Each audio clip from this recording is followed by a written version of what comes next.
બોલ છો હવે જીજાજી શું? કે તમે શું કરી રહ્યા છો? ભોળા તો એવી રીતે બને છે કે જાણે એમને કઈ ખબર જ નથી. આ શેઠ બની બેઠા છો એનું શું વિચાર્યું છે? જો એવું કંઈ નથી. હું અમારે કઈ નથી જોવું, અમને જવાબ જોઈએ છે. જવાબ તો આપું છું ને. મેં જે કંઈ પણ કર્યું છે બધું બરાબર કર્યું છે. આપણા બધાના એવું કોણે નક્કી કર્યું કે તમે બરાબર કર્યું છે? હા, અને તમે જે કંપનીમાં ફેસલા લીધા છે ને એ પછીનું નુકસાન થયું છે, પ્રોફિટ નથી થયું. શરૂઆતમાં નુકસાન જ થાય પછી પ્રોફિટ થશે. શું કીધું તમે? પહેલા નુકસાન થાય પછી પ્રોફિટ થાય. આ નુકસાનીમાં ને નુકસાનીમાં કંપની પાયમાલ ના થઈ જાય. અરે. દેવાળ ફૂંકવાનો વારો આવશે ને કાંઈ. ખોટું વિચારો છો. તમારી વિચાર શક્તિ તે નબળી છે. અરે સારું વિચારો, ઉચ્ચ વિચારો એટલે સારું જ થવાનું છે. હું તો સારું વિચારીને જ મારી કંપની ચલાવું છું અને એટલે તો પ્રોફિટ કરતી હતી. આ જ્યારથી તમે વિચારવાનું ચાલુ કર્યું છે ત્યારથી લોસ કરે છે. તમને લોકોને વાંધો શું છે? મેં કંપની સંભાળવાનું ચાલુ કર્યું એ કહી દો ને. કંપની સંભાળવાનું ચાલુ કર્યું ને એ જ વાંધો છે એમ. ના, કંપની સંભાળવાનું ચાલુ કર્યું ને એ વાંધો નથી, પણ કંપનીમાં જે યોગ્ય નથી ને એવા નિર્ણયો લે છે ને એનાથી વાંધો છે. સાચી વાત છે. સાચી વાત શું સાચી વાત? એ બંને એક છે. તું જો મારી બાજુ, કંઈક જવાબ દે. નુકસાન થતું હોય ને તો ન બોલી શકું, બરાબર તો કહે છે એ લોકો. દીદીને ખબર છે કે અમે લોકો સાચા છીએ એટલે તમારો સાથ નથી આપતી. અરે પોતાની એટલી મોટી કંપની છે ને, તમે જ કહેતા હતા તો ત્યાં જઈને વહીવટ કરો ને. અમારી કંપનીમાં શું છે જીજાજી? અરે એ કંપનીને તો મેં ટોપ પર પહોંચાડીને બીજાને સોંપી પણ દીધી છે અને હવે આ કંપનીને હું નંબર 1 ઉપર લઈ જવાનો છું. હા, અમે ભલે આઈને રે, અમને ચાલશે, અમારે ટોપ ઉપર નથી લઈ જવાનું. તો કઈ વાંધો નહીં, થોડોક સમય ખમો, બધું સરખું કરી નાખીશ. આ જે કંઈ પણ કામ બગડ્યું છે ને એ સુધારતા મને સારી રીતે આવડે છે. તમે થોડા દિવસ કોઈ કંપનીએ નહીં આવતા એટલે બધું બરાબર થઈ જશે. શું કામ?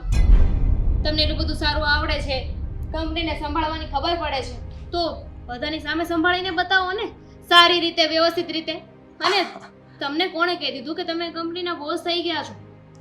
એક વાત યાદ રાખજો જીજાજી, તમે અને સાગર બંને બરાબરના હિસ્સેદાર છો. હા, વાત સાચી છે દામિનીની. તમે મોટા છો, તમારે વધારે ધ્યાન દેવું જોઈએ. એની બદલે તમે જ આવું કરશો તો શું થશે? હું તમે જ કહેતા હતા ને કે સાથે મળીને આગળ વધીશું, હું બધાનું ધ્યાન રાખીશ, મારી જવાબદારી નિભાવીશ. કંપનીમાં ખોટું કરતો હતો આ ભાઈ સાહેબ, હવે જીજાજી, પકડાઈ ગયો છે. કંઈ પણ ના બોલો. સાગર છે ને ક્યારે ખોટું નહીં કરે. છુપાવીને રાખ્યું છે બધું. અરે તો બોલો ને, શું ખોટું કર્યું છે? હા, પ્રૂફ આપો. સમય આવશે બધી જ ખબર પડી જશે. આ કંપની અત્યારે નુકસાનીમાં જાય છે ને એનું પણ કારણ એ જ છે, કારણ કે અત્યાર સુધી એને કંપનીમાં પ્રોફિટ જ બતાવ્યો છે.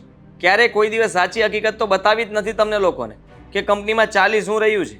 એને હંમેશા એનું જ વિચાર્યું છે અને હું આવ્યો એટલે ફસાઈ ગયો છે. તમે મારી ઉપર આરોપ નાખી રહ્યા છો. હું પ્રોફિટ ખોટું નથી બતાવતો. કંપની પ્રોફિટ કરે છે ને એટલે પ્રોફિટ બતાવું છું. અને રહી વાત કે જો કંપની નુકસાન કરતી હોત અને હું પ્રોફિટ બતાવતો હોત ને તો મારે વારથી પૈસા લાવવા પડે, જે મેં એવું કર્યું જ નથી. તમે શું કામ સફાઈ આપો છો? અમને બધાને ખબર છે કે તમારો કોઈ વાંક નથી. આદિ, એ ખોટું કરતા હોય તો કંઈ બતાવો ને, પ્રૂફ તો હશે ને તમારી પાસે. અરે. અને જો સમયની જ રાહ જોવી હતી તો અત્યારે શું કામ બોલ્યા? એ બધું દબાવી દીધું છે એણે. હા, આખી કંપની પોતે સંભાળતા હતા એટલા માટે થઈને. પોતે નહીં, હું પણ સાથે હતી. તમને લોકોને તો અંધારામાં રાખ્યા હતા. તમે તો બીજું કામ કરવા રહેતા હતા ત્યાં તો એ પાછળની બારીથી ભાગી પણ જતા હતા. તમને કઈ રીતે ખબર કે આવું બધું થયું છે? તમે જ કહ્યું ને કે બધા પ્રૂફોને સંતાડી દીધા છે, બધું દાટી દીધું છે. જૂનો સ્ટાફ, એમનો ચાહીતો બધો સ્ટાફ કે જેને એ બહાર કાઢવા નથી માંગતા, એની વાતને હંમેશા દબાવીને રાખે, પણ એમાંથી કોક તો ફૂટે ને, અને એ ફૂટે ત્યારે જેવો તેવો ન ફૂટે. હા, કઈ પણ ના બોલો. ઠીક છે, તમને એવું જ લાગી રહ્યું છે ને કે હું આ કંપનીમાં ગોટાળા કરું છું, ખોટું પ્રોફિટ બતાવું છું, જ્યારે કંપની ઓલરેડી નુકસાન કરી રહી છે. તો કઈ નહીં, તમે પ્રોફિટ કરીને બતાવો ને, અને હું પણ રાહ જોઈશ કે તમે કેવું પ્રોફિટ કરો છો. તો કઈ વાંધો નહીં, બતાવી દઈશ. મારે તમને બધા સવાલોના જવાબ દેવા કંઈ જરૂરી નથી હોતા. હા હા, મીટિંગ બેસાડ્યું એમ મને વચ્ચે બેસાડી દીધો છે અને બધા સવાલ ઉપર સવાલ કરો છો. હા, બધો વાંક મારો જ છે. તો તમે લોકો શું કરતા હતા? તો શરૂઆત તમે જ તો કરી. તમે ન બોલ્યા હોત ને તો અત્યાર સુધી કોઈ નથી બોલ્યું ક્યારેય કંઈ. ઠીક છે, હું જોઈ લઈશ.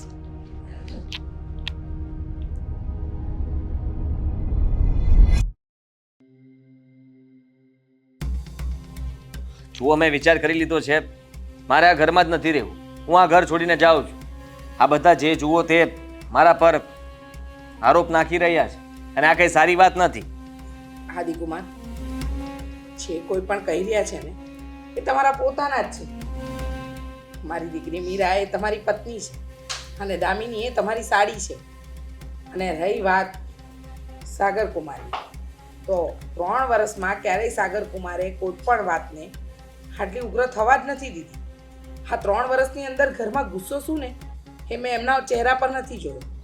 પણ છેલ્લા કેટલાય સમયથી તમે જાતે જ નિર્ણય લઈ લો છો, તમારી મનમાની કરો છો, તો આમાં બીજા શું કરી શકે? તો હા, મેં થોડી કંઈ કર્યું છે? જરાક વિચાર તો કરો મમ્મીજી. મેં હંમેશા સારું જ વિચાર્યું છે આ ઘર માટે અને આ કંપની માટે પણ. કંપનીમાં જે કંઈ પણ મેં કર્યું છે એ સારું થાય એના માટે કર્યું હતું. તો સાગર કુમાર શું ખોટું કરતા હતા? એ ખોટું નહોતા કરતા, પણ એમનો ઈરાદો ખોટો હતો. લે હમણાં તો કહ્યું ને કે બધું ફ્રોડ કરતા હતા, ખોટો નફો બતાવતા હતા. હા તો એમ્પ્લોઈઝ સાથે તમે જ કહેતા હતા ને કે એ બધાએ તમને વાત કરી છે. જુઓ મમ્મી, એ માણસ ફોન નથી ઉપાડતો. હા, નહીં તો હમણાં જ હું તમને બધો આ પ્રૂફ આપી દે. હા, મારે છે ને સાગર કુમારને ખોટા આંખે નથી કરવા, પણ હું એ વાત સાબિત થઈ જશે ને તો તમને લોકોને ખુદને એમ થશે કે આમણે આવું કર્યું. અચ્છા, સાગર કુમાર પણ મને કંઈક કહેવા માંગતા હતા, એટલે કે આપણને બધાને કંઈક કહેવા માંગતા હતા. જુઓ, મને તો તમારા બંને ઉપર વિશ્વાસ છે. હવે તમારી વાત તો બધાએ સાંભળી જ લીધી છે. સાચું કહું, આમને પહેલેથી સ્વાર્થ હતો. હા, વિચાર્યું હતું કે આમના લગ્ન જ નહીં થાય મીરાના લગ્ન નહીં થાય એટલે બધી પ્રોપર્ટી કોને મળશે?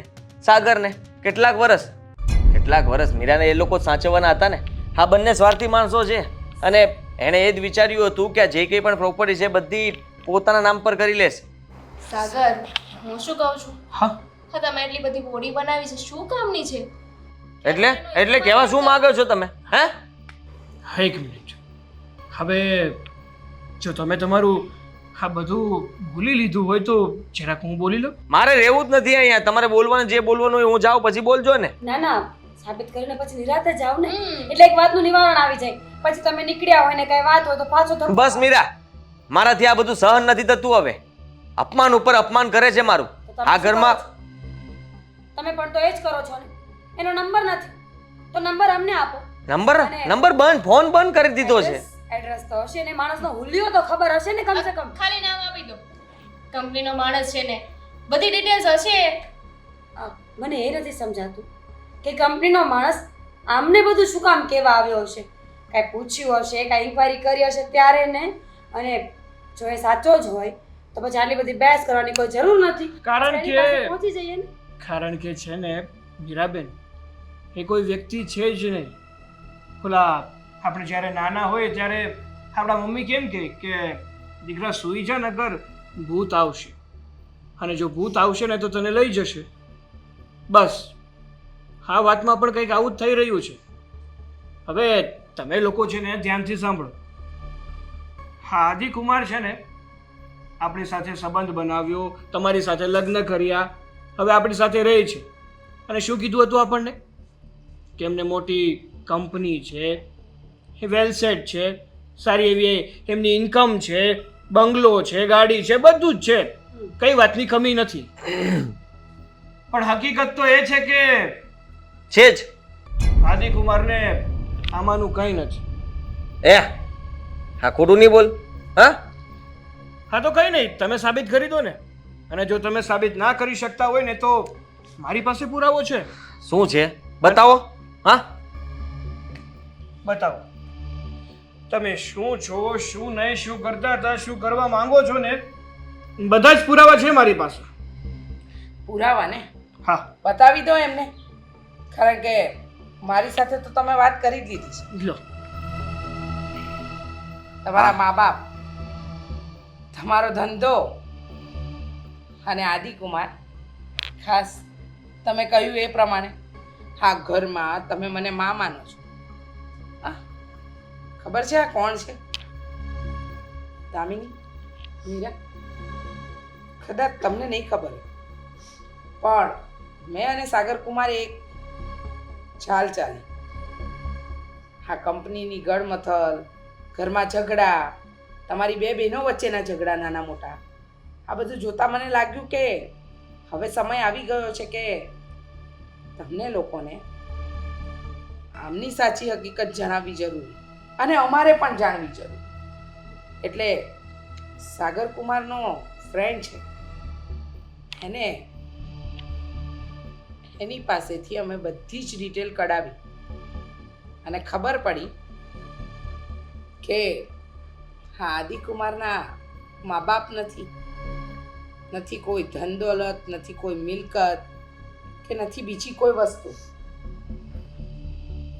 હા, વર્ષો પહેલા એના પપ્પા અને તારા પપ્પા સાથે કામ કરતા હતા અને આના બાપે ચોરી કરી હતી.